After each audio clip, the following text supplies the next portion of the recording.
குண்டாறு திட்டம் புதுக்கோட்டை மாவட்டத்துடைய ஒரு பிரதான திட்டமாக நீங்கள் தான் துவக்கி வச்சிங்க. 4.5 ஆண்டு காலம் திட்டம் முடக்கப்பட்டிருக்கு சார்.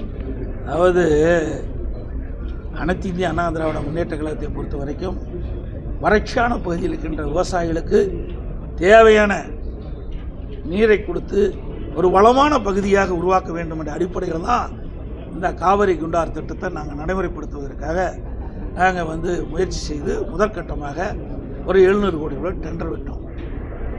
அதுக்கு பிறகு அந்த அரசாங்கம் அப்படி கிடப்பில் போட்டாங்க.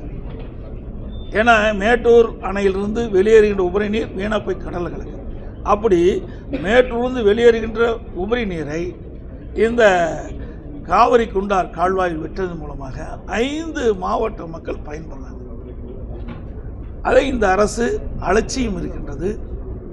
இந்த அரசில் அனைத்து இந்திய அண்ணா திராவிட முன்னேற்ற கழகத்தில் கொண்டு வரப்பட்ட முக்கிய திட்டங்களை எல்லாம் வேண்டுமென்றே திட்டமிட்டு அரசியல் காழ்ப்புச்சின் காரணமாக கிடப்பிலை போடுகின்றார்கள். மீண்டும் அனைத்து இந்திய அண்ணா திராவிட முன்னேற்ற கழக கட்சி மக்கள் ஆதரவோடு வெற்றி பெற்று ஆட்சி அமைக்கின்ற பொழுது இந்த காவிரி குண்டார் திட்டம் தொடரும்.